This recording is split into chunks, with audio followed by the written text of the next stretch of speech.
The bucket caught another drop of water with a hollow plink that had become the soundtrack to my marriage. I adjusted it slightly, watching the brown stain on the ceiling spread like a bruise across what used to be white paint. "Emily, can you keep it down in there?"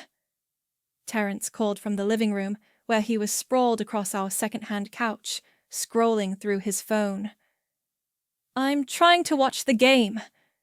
I stared at the bucket, then at my husband, then back at the bucket.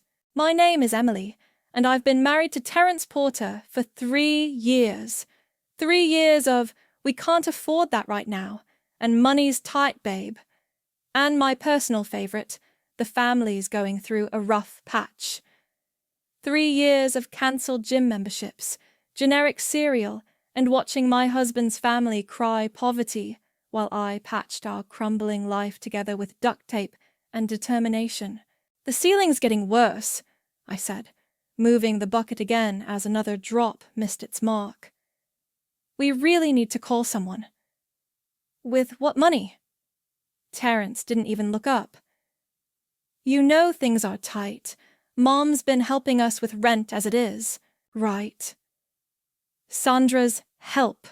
The same Sandra who somehow managed to get her nails done every 2 weeks and never seemed to run out of designer handbags. But what did I know? I was just the daughter-in-law who counted every penny and bought store-brand everything because the family was struggling. The doorbell rang, saving me from having to respond. Terence jumped up with more energy than I'd seen from him in months. "That's probably Collins and Lexi," he said, actually combing his hair with his fingers. "Mom wanted everyone here for my birthday surprise." I'd forgotten it was his birthday, not because I didn't care, but because we'd agreed not to do gifts this year. Too expensive, too impractical, too everything that apparently didn't apply to whatever Sandra had planned. The apartment filled with porters within minutes. Sandra swept in first, her perfume announcing her arrival before she did. Collins followed, carrying a bottle of champagne that probably cost more than our grocery budget. Lexi bounced in behind them, practically vibrating with excitement. Even Maureen, Terence's aunt, had made the trip from across town. "Where's the birthday boy?" Sandra sing-songed, pulling Terence into one of her theatrical hugs. "Are you ready for your surprise?" I stood in the doorway, still holding a dish towel, watching my husband transform. This was the Terence who existed around his family. Animated, charming, the golden child who could do no wrong. Not the man who'd spent the last 6 months complaining about every expense while I quietly sacrificed everything I enjoyed to keep us afloat. "What did you guys do?" Terence was grinning like a kid on Christmas morning. "Well," Collins said, jingling something behind his back, "we all pooled our money together. You know, family helping family." Pooled their money.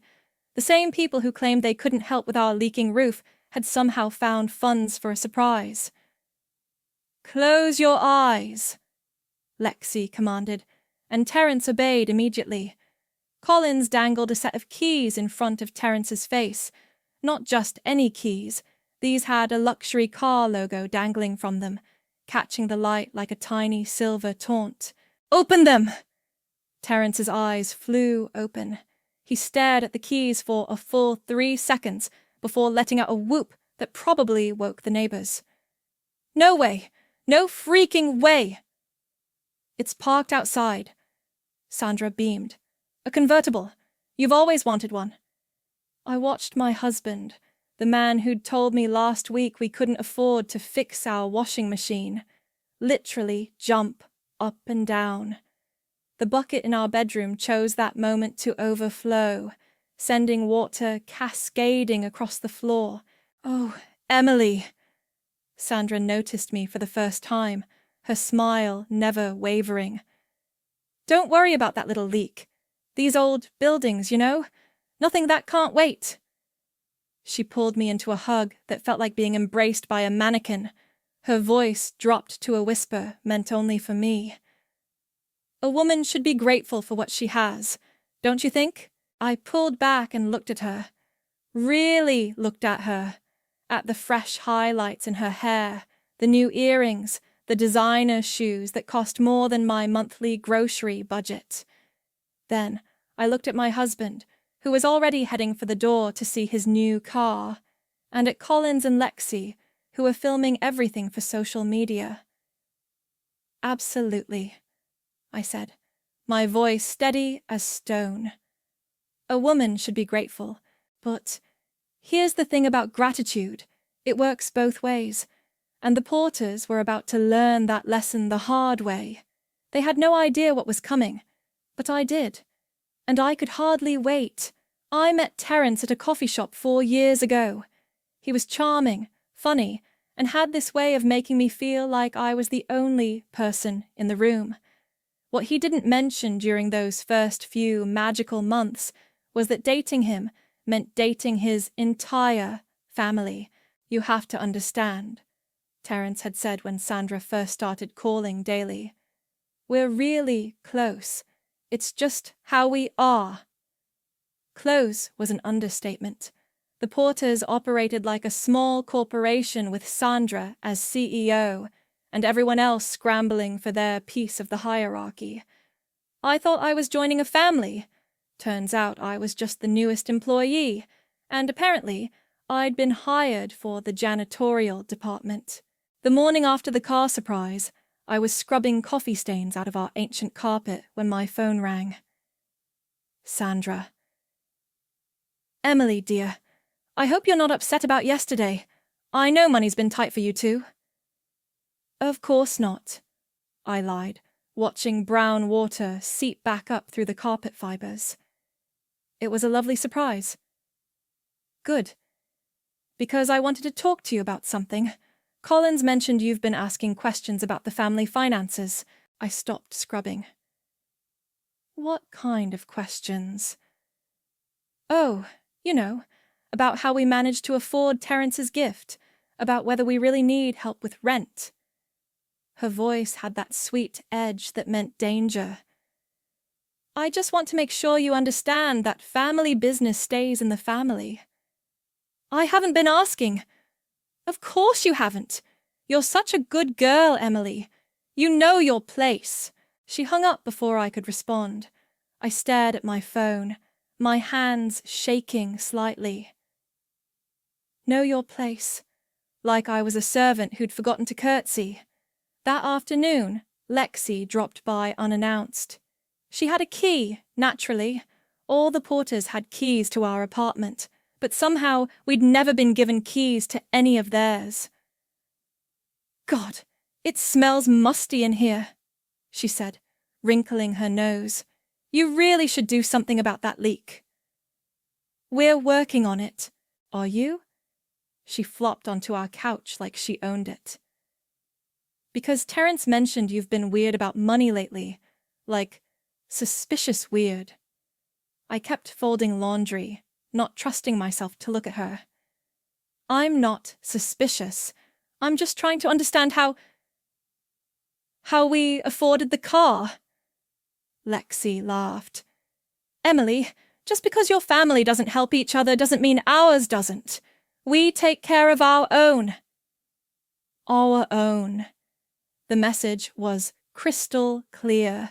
My grandmother always helped when she could, I said quietly. Your grandmother who lived in that tiny apartment? The one who worked at the grocery store? Lexi's voice dripped with fake sympathy. That's sweet, Emily. Really. But it's not the same thing. After she left, I sat in our bedroom, listening to the steady drip into the bucket. My grandmother's apartment hadn't been tiny. It had been cozy, and she hadn't just worked at the grocery store. She'd managed it for 30 years. But the Porters had a way of shrinking everything about my life until it seemed insignificant compared to theirs. I pulled out my phone and scrolled through my contacts, until I found a number I hadn't called in months. Javier Montgomery. He'd been at my grandmother's funeral, an elderly man with kind eyes who'd pressed his business card into my hand. "If you ever need anything," he'd said, "your grandmother was special to me. She helped me when no one else would. I'd never called, never needed to. But now, sitting in my leaking bedroom while my husband showed off his new car to the neighbors, I dialed his number. "Emily!" His voice was warm, genuinely pleased. "How are you, dear? I was just thinking about your grandmother the other day." I'm okay. Actually, I wanted to ask you something. You mentioned at the funeral that you work in real estate. Property management mostly, some buying and selling. Why? I took a deep breath. The building I live in. Do you know anything about it? There was a pause. The Porter Building, on Maple Street. You know it? Know it? Emily, I used to own it. Sold it to the current owner about 5 years ago, but I still handle some of the paperwork. Another pause. Why do you ask? My heart was pounding. Just curious. About the owner, I mean. Funny you should mention it. He called me last week. Says he's thinking of selling again. Wants to retire, move to Florida. Asked if I knew anyone who might be interested. I gripped the phone tighter. How much would something like that cost? Javier quoted a number that made my head spin. It was a lot of money. A fortune, really. But not impossible. Not if you had, say, an inheritance you'd been saving for the right moment. That's interesting, I managed. Emily, are you thinking of buying? Because I have to tell you, your grandmother mentioned you might have some resources. She was very proud of how smart you were with money. Smart with money. Unlike my husband, who was probably out right now, showing off his new convertible to anyone who'd listen. Can I call you back? I asked. Of course, but Emily, if you're serious about this, don't wait too long. Properties like this don't stay on the market. After I hung up, I sat very still for a long time. Outside, I could hear Terrence's laughter as he revved the engine of his birthday present. The bucket caught another drop of water. I opened my laptop and logged into my bank account. The inheritance from my grandmother sat there, untouched for 2 years. Money I'd been saving for our future. For a house, maybe. For kids someday. For a rainy day. I looked up at the spreading stain on our ceiling and smiled.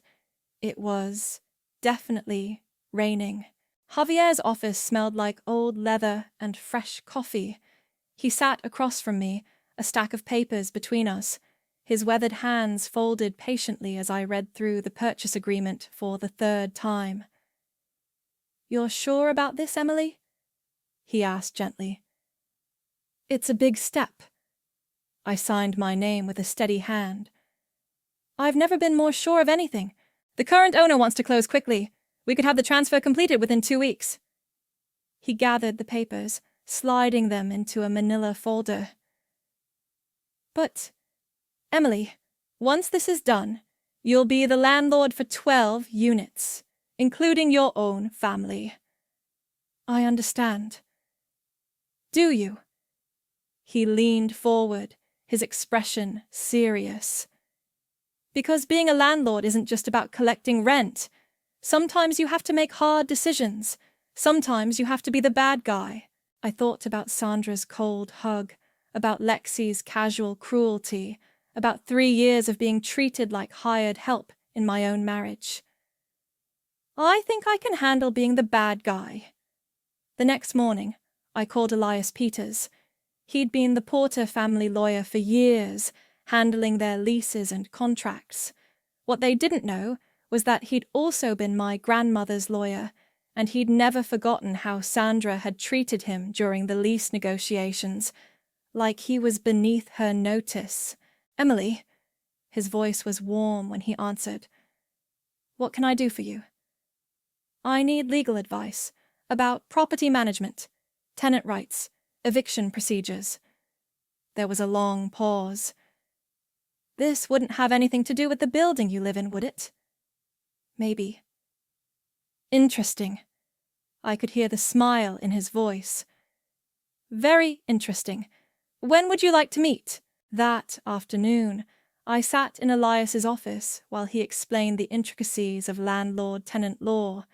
He was thorough, professional, and clearly enjoying himself. Now, if you were to purchase this building, he said, spreading out a map of the property, you'd inherit all existing leases. But here's the thing. Most of these leases are month to month. Very little protection for the tenants. What does that mean? It means with proper notice, you could terminate any lease you wanted, raise rents to market value, make changes to building policies. He looked at me over his glasses. Of course, you'd want to be very careful about how you handle such things. Discrimination laws, you understand.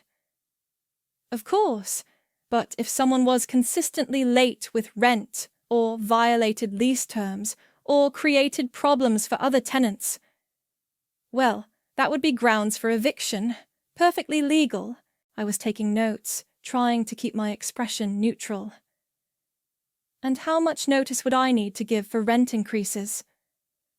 30 days for increases under 10%, 60 days for anything higher. And what would market rate be for these units? Elias pulled out another folder. I did some research after you called. Current rents in this building are significantly below market.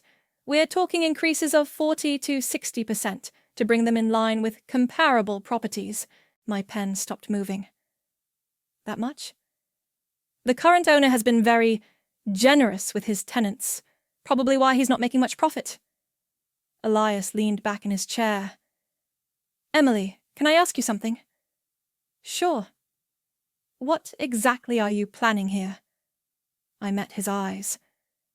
I'm planning to be a responsible landlord, to maintain the property properly, to charge fair market rates, to ensure all tenants follow the rules. And if certain tenants can't afford the new rates, then they'll need to find somewhere they can afford. Elias nodded slowly. I see. Well, if you decide to move forward with this, you'll need someone to handle the legal aspects. Someone who knows the building, the tenants, the dynamics. Are you interested in the job? Emily, I've been waiting 20 years for someone to put Sandra Porter in her place. I'd do this for free. I was walking back to my car when my phone buzzed. A text from Collins. Saw you downtown. What were you doing at a law office? My blood ran cold. I looked around but didn't see him anywhere. I typed back quickly. Personal matter. Nothing important. His response came immediately. Everything's important in this family, Emily. We look out for each other. Remember that. I sat in my car for a full 5 minutes, hands shaking. Collins was suspicious. That was bad. Collins was also Sandra's favorite spy, which made it worse. My phone rang. Terrence. Hey, babe. Collins said he saw you coming out of some lawyer's office. What's going on? Just handling some paperwork for my grandmother's estate. Nothing exciting. I thought that was all settled. There were some loose ends. I forced my voice to stay casual. How's the new car? Amazing! I took it for a drive up the coast today. You should have seen the looks I got. His voice was bright, happy. Listen, Mom wants to have dinner Sunday. Family meeting about some building stuff. Apparently there are rumors about new management or something. My heart hammered against my ribs. Rumors? Yeah, some of the tenants are worried. You know how these things go. Someone hears something, tells someone else, and suddenly everyone's panicking about rent increases. He laughed. Mom's organizing a tenant meeting to calm everyone down. That's good of her. She's great like that, always looking out for everyone. Anyway, I should go. Love you. Love you, too. I hung up and stared at my phone. A tenant meeting. Sandra was organizing a tenant meeting to discuss the new management that didn't exist yet. The new management that would be me in less than 2 weeks.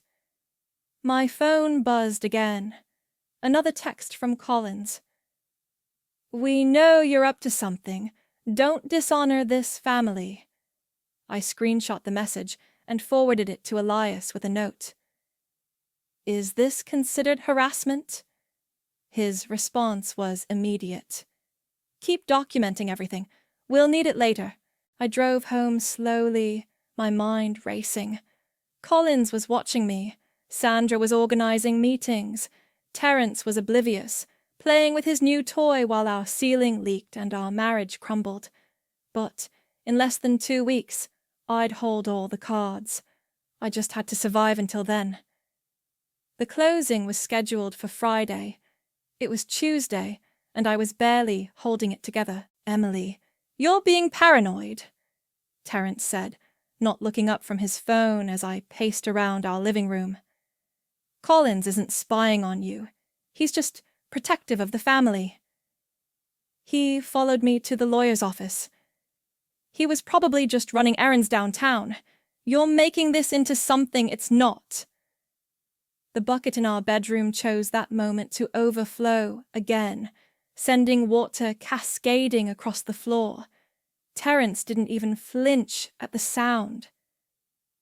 We really need to fix that, I said. So, with what money? Same response. Always the same response. Look, Mom's having everyone over for dinner tonight. She wants to discuss this building situation. Maybe we can bring up the leak then. Right. Because Sandra cared so much about our living conditions.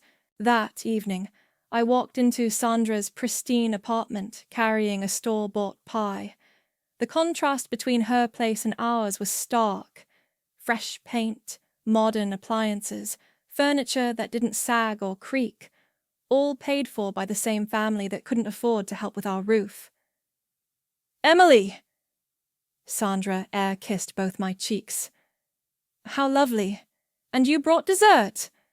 How thoughtful. The way she said thoughtful made it sound like an insult. Collins was already there, sprawled in Sandra's leather recliner like he owned it.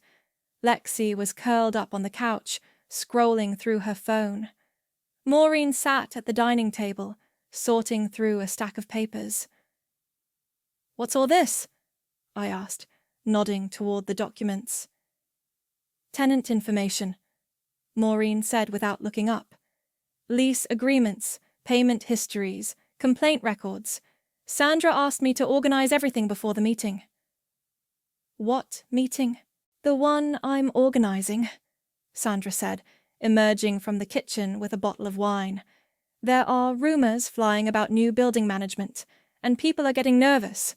As the unofficial building representative, I feel it's my responsibility to address their concerns. Unofficial building representative. Of course she'd given herself a title. What kind of rumors? I asked. Collins looked up from his phone. The usual. Rent increases, evictions, new rules.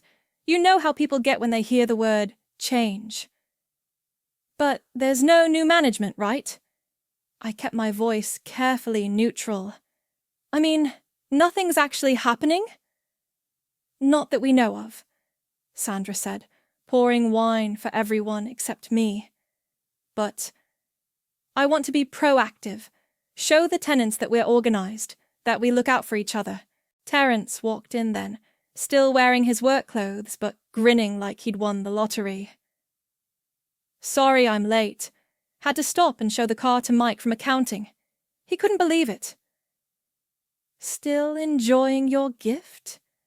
Sandra beamed at her favorite son. Are you kidding? It's amazing! I've been thinking about taking a road trip. Maybe drive up to wine country for the weekend." "That sounds wonderful," Sandra said. "You deserve it after working so hard."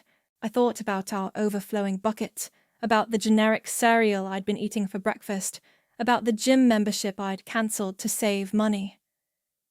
"Emily, you're being awfully quiet," Lexi observed. "Everything okay?" "Just tired." "You do look tired," Maureen chimed in.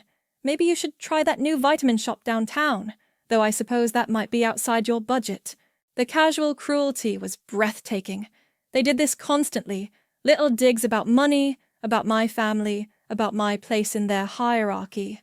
Death by 1,000 cuts.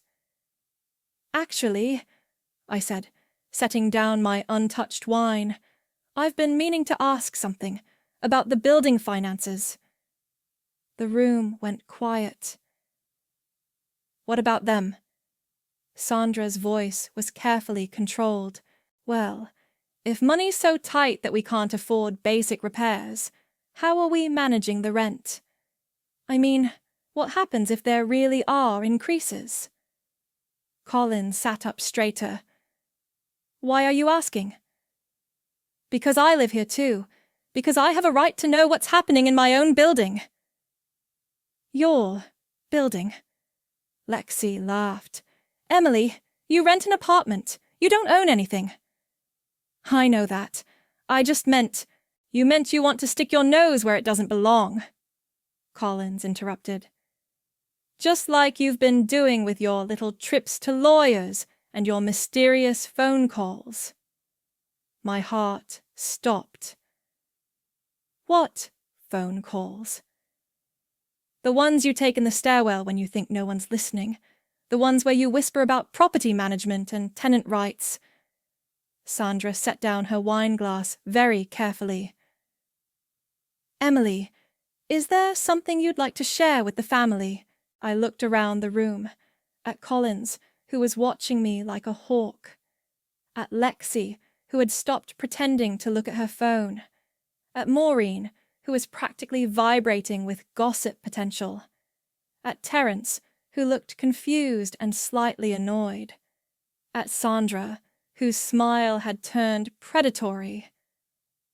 "I don't know what you're talking about," I said. "Don't you?" Collins pulled out his phone. "Because I have photos of you coming out of Elias's office. I have recordings of you on the phone talking about lease agreements. I have witnesses who saw you meeting with Javier Montgomery." The room spun. "You've been following me?"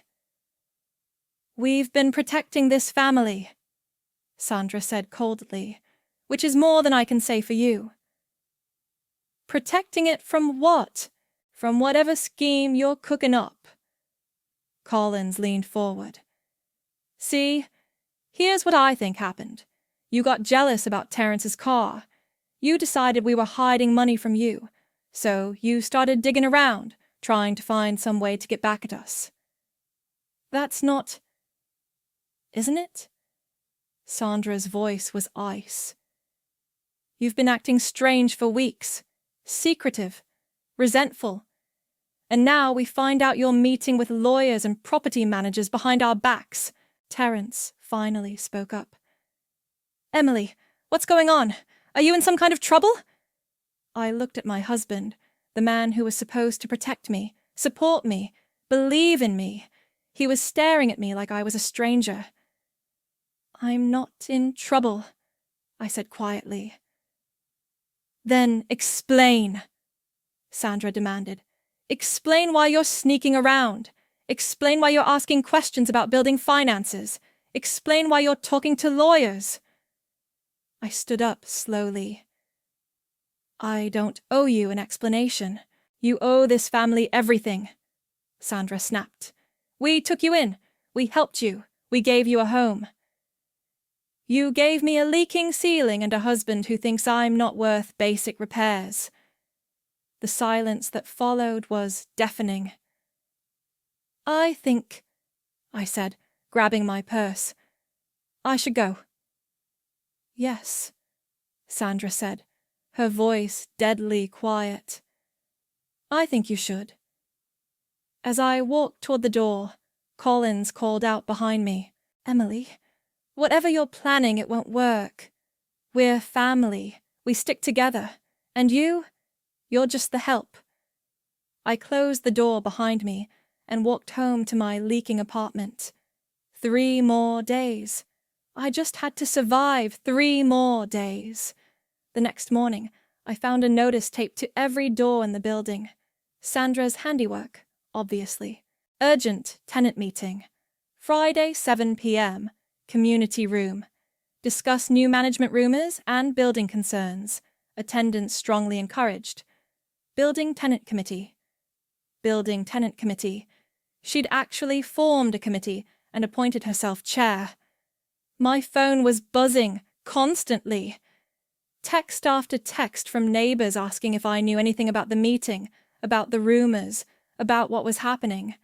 I ignored them all. Terence had slept on the couch.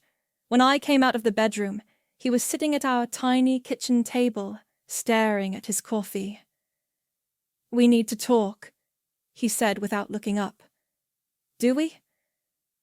Emily, what the hell is going on? My family thinks you're plotting something against them. Against us. I poured myself coffee, noting we were down to the cheap stuff again. And what do you think? I think you've been acting weird for weeks. I think you're angry about the car and you're taking it out on people who've done nothing but help us. Help us? I laughed, and it came out bitter. Terence, our ceiling is literally falling apart. We eat generic everything. I cancelled my gym membership, my book club, my pottery class. But somehow, your family found money for a luxury car. That was different. That was a gift. A one-time thing. From people who claim they're broke. Terence slammed his mug down. They're not broke, Emily. They're careful with money. There's a difference. Careful? Your mother gets her nails done every 2 weeks. Collins just bought a new motorcycle. Lexi went to Cabo last month. So what? They work hard. They deserve nice things. And I don't? He stared at me. That's not what I said. It's what you meant. I grabbed my purse. I'm going to work. Emily, wait. But I was already out the door. At work, I couldn't concentrate. Every few minutes my phone would buzz with another text from a neighbor, another call from someone in the building. Word was spreading fast about Friday's meeting. During my lunch break, I called Elias. How are you holding up? He asked. Barely. They're suspicious. Collins has been following me, and Sandra's organized some kind of tenant committee. That's actually perfect. Perfect? How is any of this perfect? Because she's doing our work for us.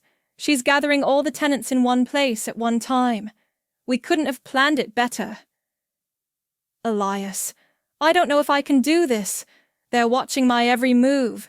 Terence thinks I'm losing my mind. Emily, listen to me. Tomorrow at noon, you'll own that building. Tomorrow night, you'll have the power to change everything. Can you hold on for 24 more hours? I looked around the office at my co-workers typing away at their computers, living their normal lives with their normal problems. I think so. Good, because I have news. I've been reviewing the lease agreements, and there are some interesting clauses. Did you know that excessive noise complaints can be grounds for eviction? No, why? Because Collins has had 17 noise complaints filed against him in the past year. Loud music, parties, his motorcycle. And Lexi? She's been late with rent 4 times in the past 6 months. My pen stopped moving. Are you serious? Completely. And Maureen has been subletting her spare room without permission, which violates her lease agreement. As for Sandra... He paused. Sandra's been collecting money from other tenants for building improvements that were never made. That's technically fraud. Oh my God. Emily, when you take over tomorrow, you won't just have the power to raise rents. You'll have legitimate grounds to evict half the building if you want to. After work, I stopped by the grocery store. As I was loading generic pasta sauce into my cart, I heard a familiar voice behind me. Emily! What a coincidence! I turned to find Gabriella, one of the other tenants. She was Sandra's biggest supporter, always fawning over the Porter family like they were celebrities. Hi, Gabriella. I was just thinking about you. About Friday's meeting. She moved closer, lowering her voice. Sandra mentioned you might have some inside information about what's happening with the building. I don't know anything. Really? Because Colin said you've been asking a lot of questions, meeting with lawyers. Her smile was sharp. People are worried, Emily. We need to know if we should be looking for new places to live. I honestly don't know what's going to happen. She didn't believe me. Well, I hope you'll be at the meeting Friday. Sandra's worked so hard to organize it. It would be a shame if people didn't show up to support her efforts. After she left, I stood in the pasta aisle for a long time, staring at the rows of generic sauce. Tomorrow, everything would change. Tomorrow, I'd have the power to turn their world upside down. But tonight, I still had to go home to my leaking ceiling and my angry husband and pretend everything was normal. My phone buzzed. A text from an unknown number. We know what you're planning. Stop now or face the consequences. I screenshot the message and forwarded it to Elias, then deleted the original. My hands were shaking as I finished my shopping, as I drove home, as I climbed the stairs to my apartment. Terence was waiting for me in the living room. He wasn't alone. Colin sat in our armchair, scrolling through his phone. Lexi was on the couch, painting her nails. They looked up when I walked in, their expressions unreadable. Family meeting, Terence said. We need to clear the air before Friday. I set down my grocery bags slowly. Clear what air? The air where you've been lying to us for weeks, Colin said without looking up from his phone. The air where you think you can play games with this family. I'm not playing games. No? Lexi blew on her nails. Then you won't mind telling us exactly what you discussed with Javier Montgomery. My blood turned to ice. How do you... We called him, Colin said simply. Told him we were concerned about a family member who might be getting scammed by someone claiming to sell property. He was very helpful. The room tilted. What did he tell you? Collins finally looked up, his smile cold as winter. Everything, Emily. He told us everything. My phone was ringing. I fumbled for it, still half asleep, and saw Javier's name on the screen. Emily, I'm so sorry. His voice was shaken. They called pretending to be concerned family members. Said you might be getting scammed. I thought I was protecting you. I sat up in bed, my heart hammering. What exactly did you tell them? About the building sale, about your interest in purchasing. Emily, I had no idea they were the tenants you'd be dealing with. The bedroom door opened. Terence stood there, fully dressed, his face a mask I didn't recognize. Get up, he said quietly. We're going to Mom's. Now. I hung up on Javier. Terence, I can explain. Can you? Can you explain why you've been lying to me for weeks? Can you explain why you're trying to buy the building we live in without telling your own husband? It's not what you think. It's exactly what I think. His voice was deadly calm. You've been planning to screw over my family, Emily. The people who welcomed you, who helped us, who treated you like one of their own. Treated me like one of their own. I stood up, anger finally overriding fear. They treat me like hired help, like I'm beneath them, like I don't matter, because you don't. The words exploded out of him. You don't matter more than my family. You don't get to hurt them because your feelings are hurt. I stared at my husband.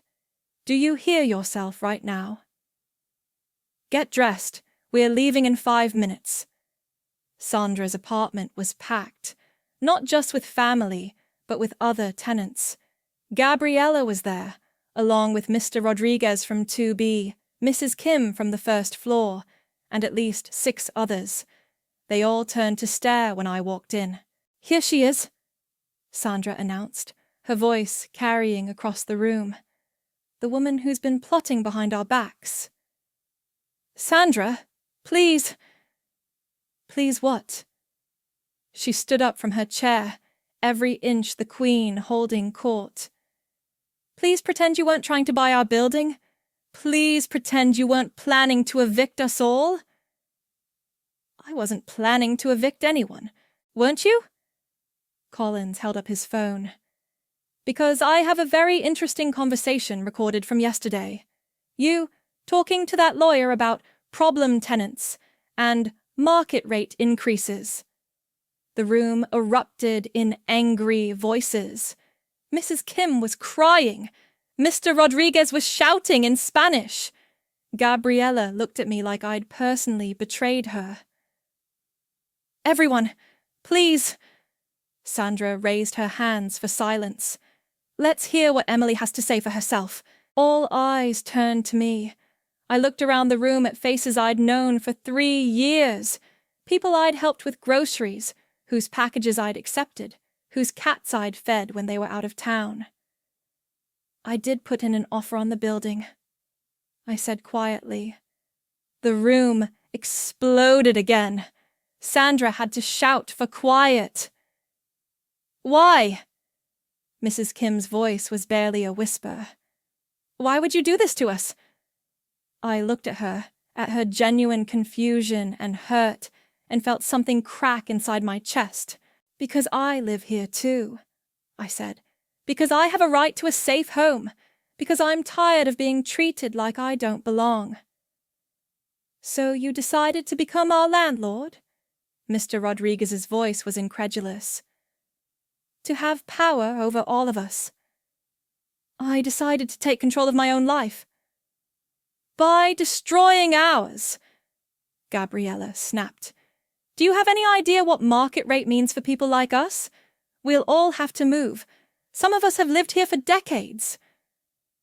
I never said I was going to. You were going to evict us, Collins interrupted. Don't lie. We know about your little consultation with the lawyer. We know you were asking about grounds for eviction. Some people, maybe. People who don't follow the rules. What rules? Lexi's voice was shrill. We've never had problems before. Haven't you? I turned to face her directly. 17 noise complaints, Collins. 4 late rent payments, Lexi. Unauthorized subletting, Maureen. And Sandra. I looked at the woman who'd made my life hell for 3 years, collecting money for improvements that never happened. The silence was deafening.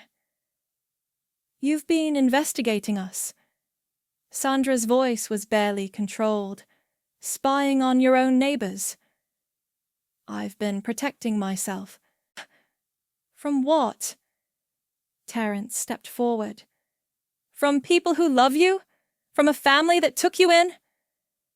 From people who lie to me every single day. The words came out louder than I intended. From people who tell me we're broke while buying luxury cars. From people who make me feel like garbage for asking for basic repairs. So this is about the car, Sandra said triumphantly. This whole thing is because you're jealous. This is about respect.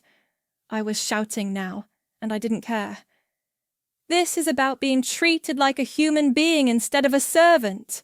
This is about 3 years of being told I don't matter, I don't belong, I should be grateful for scraps.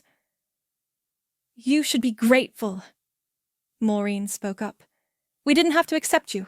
We didn't have to help with your rent. Help with my rent? I pay my own rent. I've always paid my own rent. With money we give Terence, Collins said coldly. I turned to stare at my husband. What? The money for rent. Terence wouldn't meet my eyes. It comes from the family account. It always has. The room spun. You told me you paid it from your salary. I do. My salary goes into the family account, and the family account pays our bills. So, when you told me we couldn't afford repairs... We couldn't. The family decides how money gets spent. I looked around the room at all these faces, at these people who'd known all along that I was living on their charity, while they let me believe I was independent. The closing is tomorrow, I said quietly. No, it's not. Sandra's smile was victorious. Because you're not going to go through with it. Aren't I? You can't afford to. Not without Terence's income. Not without the family's support. She leaned forward. You need us, Emily. You've always needed us. I pulled out my phone and dialed Elias's number. He answered on the first ring. Emily, how are you holding up? Fine, I said, loud enough for everyone to hear. Is everything ready for tomorrow? Absolutely. Noon sharp. Are you having second thoughts? I looked around the room one more time. At Sandra's confident smirk. At Collins's satisfied expression. At Lexi's painted nails and Maureen's gossipy excitement. At my husband, who still wouldn't meet my eyes. At Mrs. Kim, who was crying because she thought she'd lose her home. At Mr. Rodriguez, who was calculating whether he could afford market rent on his fixed income. At Gabriella, who looked at me like I was a monster. No second thoughts, I said into the phone. I'll see you tomorrow. I hung up and walked toward the door. Emily, Sandra called after me. If you do this, you're no longer part of this family. I stopped with my hand on the doorknob. Sandra, I said without turning around. I was never part of this family. The door closed behind me with a soft click. 24 hours. The closing took 15 minutes. I signed papers, transferred money, and walked out of Javier's office holding a set of keys that felt like they weighed 1,000 pounds. Congratulations, Javier said, shaking my hand. You're officially a property owner. Thank you for everything. Emily, he paused at his car door. Are you sure about tonight? Once you do this, there's no going back. I looked at the keys in my palm. There was no going back the moment they decided I didn't matter. At 7 o'clock sharp, I walked into the community room. Every chair was filled. Sandra stood at the front like she was addressing Parliament, a stack of papers in her hands. Thank you all for coming, she was saying. I know we're all concerned about these rumors, but I want to assure everyone that we're going to fight this together. I slipped in the back, unnoticed. Collins was sitting in the front row, his phone out, probably recording. Lexi sat beside him, scrolling through social media. Terence was there, too, slumped in his chair like he'd rather be anywhere else. Now, I've prepared a petition, Sandra continued, demanding that any new owner honor our existing lease terms. We've also researched tenant rights organizations that can help us, if needed. Mrs. Kim raised her hand. What if the new owner won't negotiate? Then we'll make it clear that we're not going anywhere without a fight, Sandra declared. This is our home. We have rights. Actually, a voice said from the back of the room. You don't. Everyone turned. Elias stood in the doorway, briefcase in hand, looking every inch the lawyer he was. Excuse me. Sandra's voice was icy. This is a private tenant meeting. Not anymore. Elias walked to the front of the room, setting his briefcase on the table. Ladies and gentlemen, my name is Elias Peters, and I'm here on behalf of the new building owner. The room erupted. People were shouting questions, demanding answers. Sandra was trying to maintain control, but her voice was lost in the chaos. Please, Elias raised his hand, if I could have your attention. Slowly, the room quieted. First, let me introduce you to your new landlord. He gestured toward the back of the room. Emily Moore Porter. The silence was absolute. Every head turned to stare at me. I walked slowly to the front, my legs feeling like jelly. Hello? I said, my voice barely above a whisper's. This is impossible, Sandra sputtered. She doesn't have that kind of money. Actually, she does.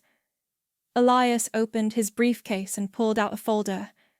The sale was completed this afternoon. Emily is now the legal owner of this property.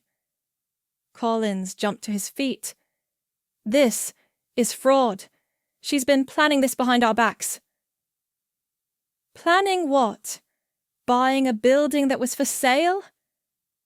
Elias's voice was calm. There's nothing illegal about that. But she lives here, Gabriella protested. She's one of us.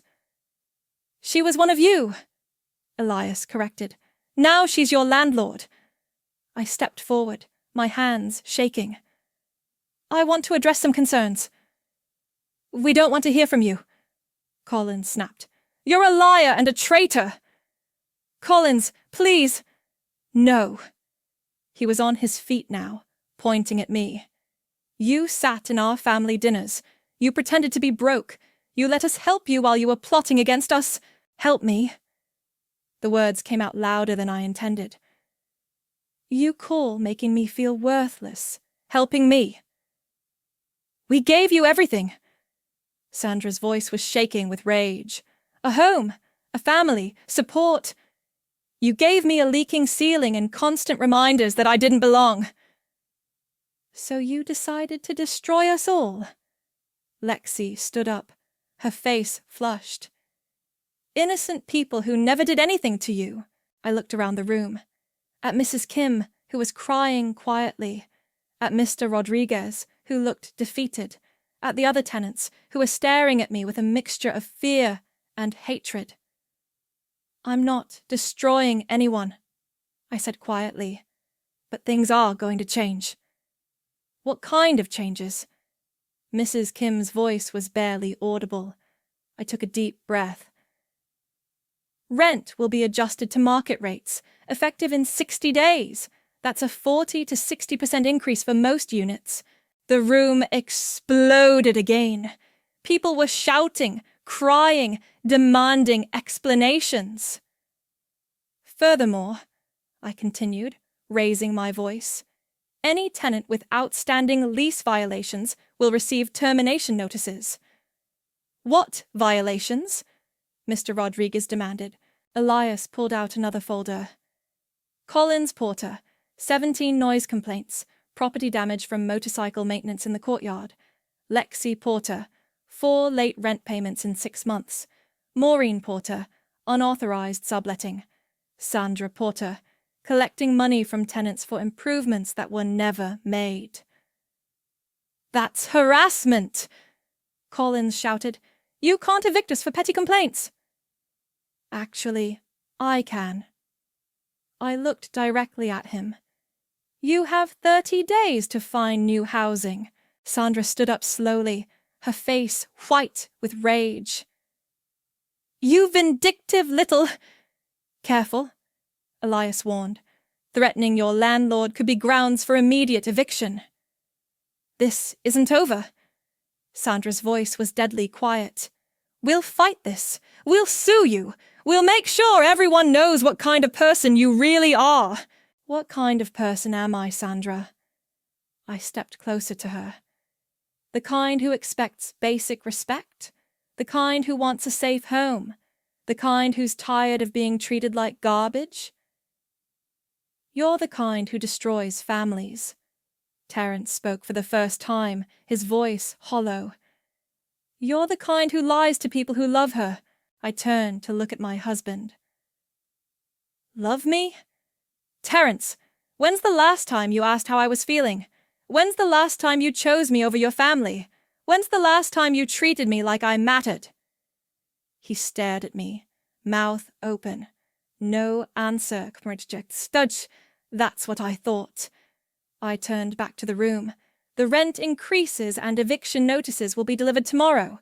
If anyone has questions about their specific situation, you can contact Mr. Peters. I started walking toward the door. Emily! Mrs. Kim called out, her voice breaking. Please. I've lived here for 12 years. This is my home. I stopped, my hand on the door handle. Mrs. Kim, you've never been late with rent. You've never had complaints. You've always been kind to me. Your lease will remain at current rates. What about the rest of us? Mr. Rodriguez asked. I looked back at the room, at the people who'd been collateral damage in my war with the Porters, at the innocent tenants who were going to suffer because of my need for revenge. Anyone who's been respectful, who's followed the rules, who's treated me with basic human decency. We can discuss your individual situations. I opened the door. But the Porters? I looked directly at Sandra, at Collins, at Lexi, at my husband. You have 30 days. The door closed behind me, cutting off the explosion of voices that followed. I walked up the stairs to my apartment, my building now, and sat down in the middle of my living room floor.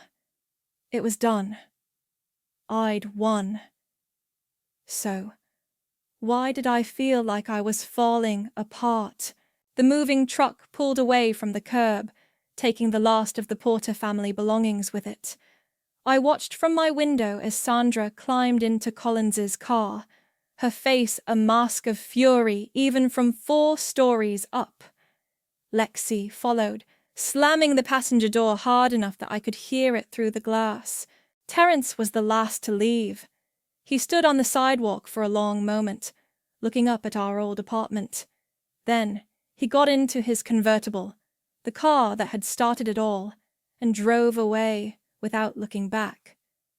My phone buzzed. A text from Mrs. Kim. Thank you for letting me stay. The new tenants seem lovely. I'd kept my word. The respectful tenants stayed at their current rates.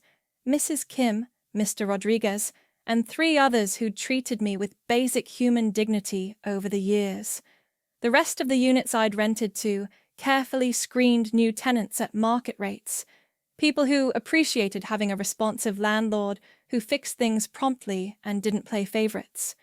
The building was quiet now, peaceful, the kind of place I'd always wanted to live. A knock at my door interrupted my thoughts. I opened it to find Elias holding a bottle of champagne and a manila folder. Congratulations, he said, stepping inside. The last of the legal paperwork is complete. You're officially free and clear. Any final drama? Sandra tried to file a harassment complaint. Collins threatened to sue for wrongful eviction. Lexi posted about you on social media. He shrugged. Standard stuff. Nothing that will stick. And Terence? Moved back in with his mother. Apparently the convertible payments are more than he can handle on his own. Elias's smile was grim. Funny how expensive things get when you actually have to pay for them yourself. I poured 2 glasses of champagne, the good stuff, for once. I got a letter yesterday, from my mother. The one who warned you about the Porters from the beginning. That's the one. I pulled the letter from my pocket. She said she was proud of me for finally standing up for myself, but she also said something else. What? She said revenge is like drinking poison and expecting the other person to die. Elias was quiet for a moment. Do you regret it? I looked around my apartment. The ceiling was fixed now, professionally repaired, no more buckets. The walls were freshly painted, the floors refinished. It was beautiful, comfortable. Mine. I regret that it came to this, I said finally. I regret that they pushed me so far that I felt like I had no choice. But I don't regret taking control of my life. I don't regret refusing to be treated like garbage anymore. My phone rang. Unknown number. I almost didn't answer, but something made me pick up. Emily? The voice was hesitant, unfamiliar. Yes? This is Javier. I wanted to check on you. See how you're settling in as a property owner. I'm doing well, thank you. Good. Good. He paused. Emily, I have to ask, are you happy with how everything turned out? I looked out my window at the street below. A young couple was walking hand in hand, laughing about something. Normal people living normal lives, treating each other with love and respect. I'm not happy, I said honestly, but I'm not miserable anymore either. And that's something. Your grandmother would be proud, you know. She always said you were stronger than you knew. After I hung up, I sat in my newly renovated living room and thought about my grandmother, about the inheritance she'd left me, not just the money, but the lesson, that sometimes you have to save yourself because no one else will. Elias finished his champagne and gathered his papers. What's next for you? I don't know. Maybe I'll travel. Maybe I'll go back to school. Maybe I'll just enjoy living somewhere that doesn't leak. And dating? I laughed, but it wasn't bitter anymore. I think I need to figure out who I am when I'm not being told I don't matter. After he left, I walked through my building. My building. I checked on the new furnace, inspected the fresh paint in the hallways, made sure everything was perfect. In the lobby, I found a note that had been slipped under the door. My heart stopped when I recognized Sandra's handwriting. You think you've won, but you've lost everything that matters. Family, love, respect. You'll end up alone and you'll deserve it. I read it twice, then crumpled it up and threw it in the trash. She was wrong about one thing. I hadn't lost respect. I'd found it. Self-respect, which was something I'd been missing for a long time. As for being alone, well, maybe that was exactly what I needed. I walked back upstairs to my apartment, to my fixed ceiling and my comfortable furniture, and my life that finally belonged to me. I made myself dinner, the expensive pasta sauce, because I could afford it now. I opened a bottle of wine, the good stuff, because I was worth it. And for the first time in 3 years, I ate in complete peace. My phone buzzed one last time, a text from an unknown number. Saw the social media posts about what you did. My mother-in-law is just like Sandra. Any advice? I smiled and typed back, get your own keys. Because in the end, that's what it all came down to. Karma doesn't ask permission. She just hands you the keys and lets you decide what to do with them. I'd chosen to unlock my own cage. And I was finally free.